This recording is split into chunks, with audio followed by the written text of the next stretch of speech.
Ky emision realizohet nga Telegrafi Maqedoni dhe mundësohet nga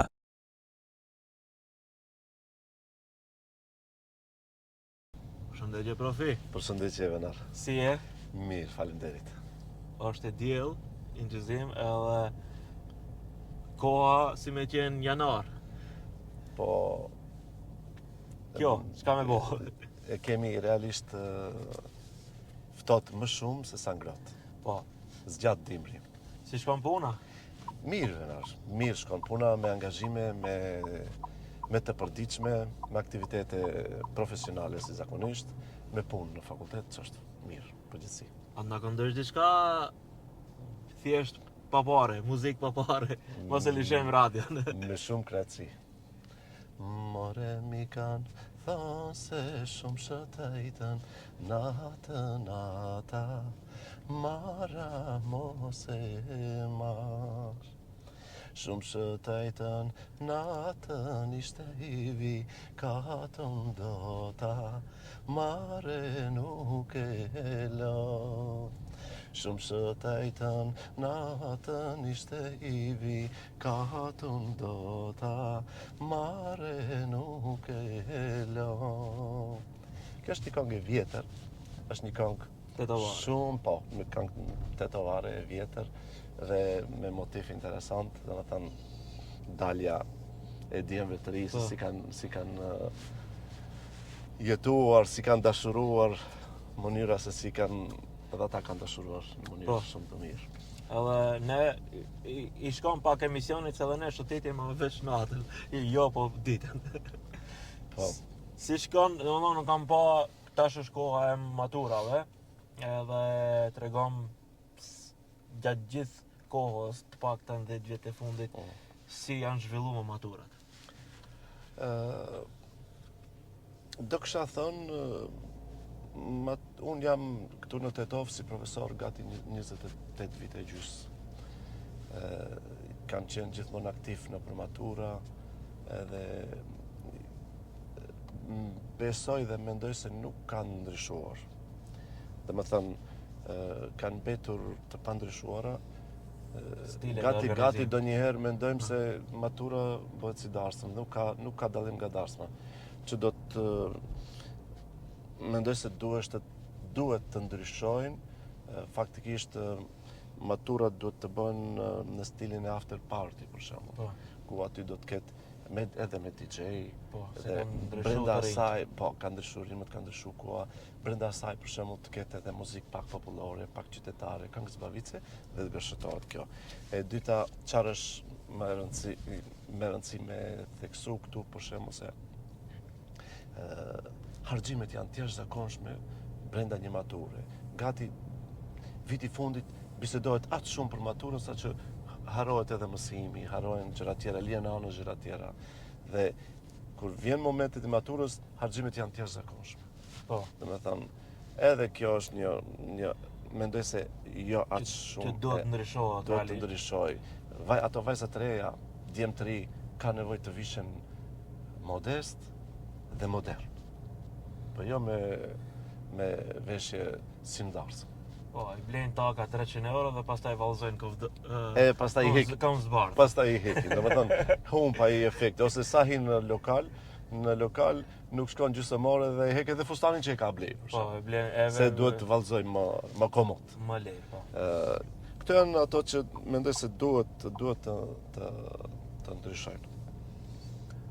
Domethënë me një fjalë të bëhet dallimi ndaj një darsme dhe një maturë.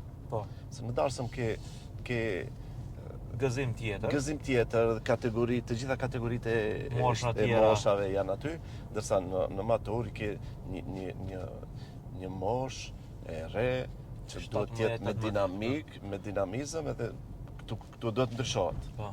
Në këtë logjik mendoj. Pajtohem plotësisht.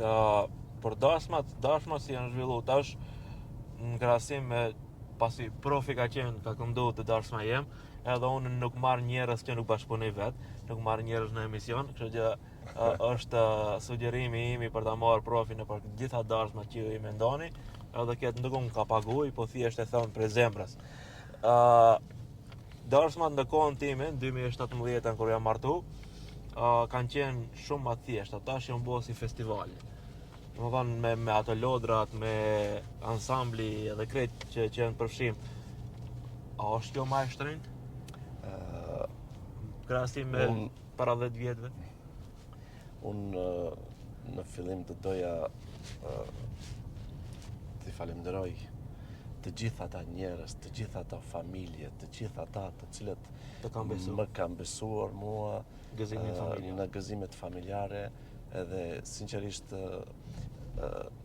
bëj më të mirën e mundshme në atë mbrëmje që ajo mbrëmje të jetë e veçanta, ajo mbrëmje të jetë mbi gjitha me një nivel artistik, nga se do I dalloja darsmat në dy kategori, darsmat të cilët kanë nivel artistik dhe darsmat të cilët janë në nivel artistik. Këtu shumë ka të bëj këngëtari, çfarë muzike merr, sa është I përgatitur profesionalisht për të ofruar një mbrëmje të veçantë. Domethënë aty hin edhe gërshetimi apo kombinimi I këngëve që realizohet faktisht brenda një mbrëmje. Ka ndryshuar, megjithatë, thash shumë ka të bëjë ana profesionale, profesionalizmi në një darsëm, se çka ju servohet publikut. Kjo është, do kisha thënë, jashtëzakonisht e rëndësishme. Ne jemi të vetëdijshëm, shohim çfarë muzikantësh për shembull me interpretime degraduese, me tekste jashtë normave etike, edhe etike. Kështu që mendoj se edhe kjo me kohë mendoj se duhet të ndryshoj. Mendoj se lulia te Bonari duhet të ndryshojë, shkaku se tash lulia është online. Ashtu është. Këto lloje muzikave mendoj se do të evoluojnë. E vërtetë është, po ka edhe këto këngë janë burojnë nga tradita. Këto janë edhe këngë të mira. Po kemi ne për shembull këngë të cilat janë të huaja, të vjedhura me tekste banale, me muzikë, me kompozime të huaja apo të stilit tallava, edhe barbarizëm ka. Kjo nuk ka të bëjë me traditën shqiptare. Po, patjetër. Backgroundi yt tregon se e ke backgroundin prej shkollës që vjen, edhe je përgjegjës I katedrës të muzikës në Universitetin e Tetovës. Tregom tash e ardhmja si na shen neve me profesor të muzikës në të ardhmen, si e mendon ti, si e sheh? Si duket ai brumin studentëve? Gjithmonë kemi edhe studentë të cilët janë të përkushtuar, po kemi edhe, tash nuk do të hi edhe këtu në përgjithësi vetëm për studentët tanë, po në përgjithësi studimet të të rritë ka rënë interesi. Domethënë, shumë ai mund vi pa fletore, pa libër, bën me telefon foto në drast, thot I kam telefon. Domethënë, logjika e gjeneratës re kam binjen se disi nuk ka shumë interesim serios për të studiuar. Nëse bëjmë një dallim nga studenti para dhe tash, domethënë dallimet janë shumë të mëdha. Studentët përpara shkojnë, për shembull, unë dhe shokë të tjerë studionin, vetëm studionin. Ndërsa studentët tani edhe shkon në shkollë për të marrë një diplomë, po edhe punon. Domethënë, si duket interesi është më shumë ai jo të di, të studioj, por të fitoj. Shpejt do të bëhet milioner dhe të fitoj parë. Domethënë, dhe kjo e ka çakurduar pak këtë rini. Dhe ai tash mbetet edhe jo profesionist, por në ndërkohë edhe pa shkollë, ose fundi dhe marr një diplomë me shkollë që nuk do të jetë në nivelin e duhur akademik. Kjo është problemi. Gjithmonë nuk mund t'i themi të gjithë. Se ka edhe studentë të cilët janë janë për tu admiruar. Po, patjetër, çdo grup ka një ai që thuhet deli e zezë që mëson edhe është i përkushtuar.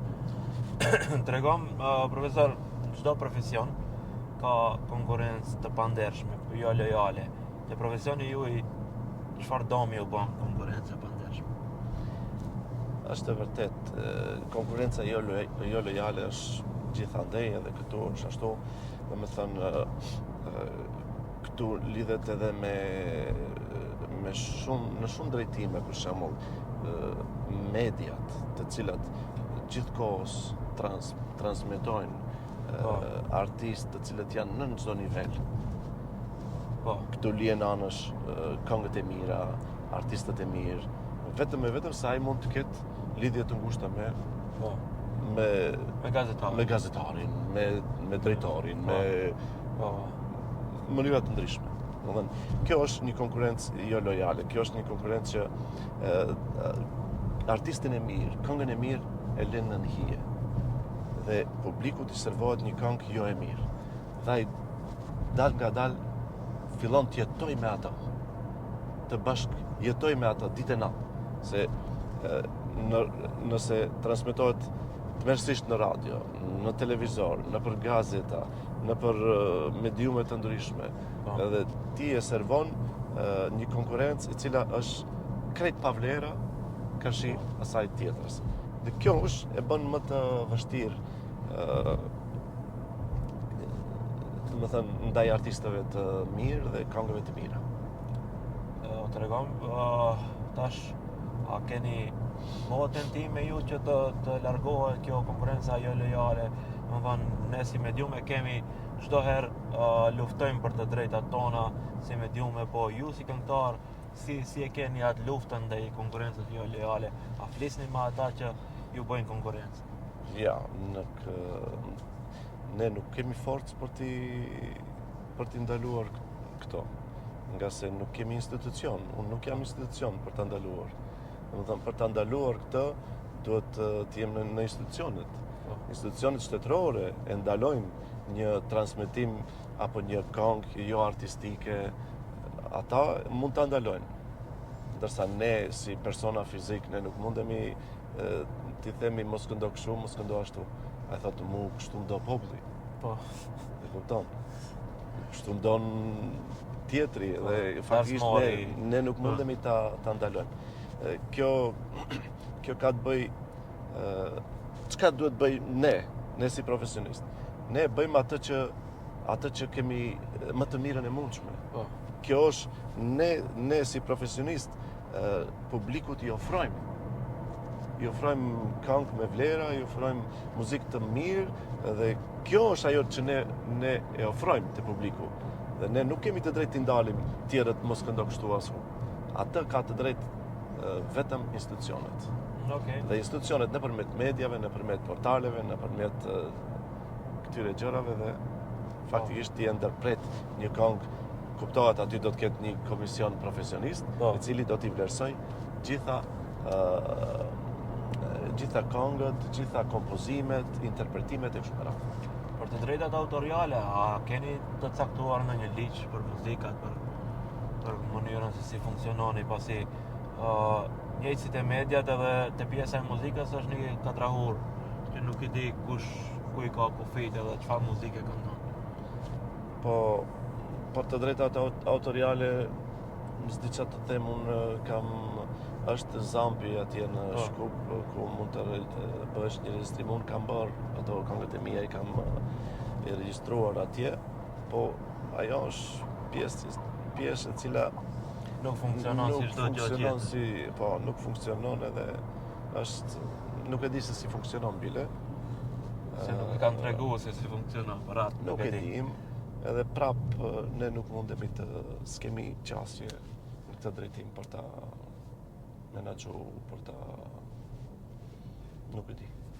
Tregon profesor, tash prap kthehemi te darsmat. E ardhmja e darsmave si do jetë? A do ketë ndryshim, si e sheh, domethënë sipas kërkesave të njerëzve, them, a ka ndonjë ndryshim pozitiv? A do të bëhen darsma si një maskemban, të them? jo në kontekstin negativ. Unë mendoj se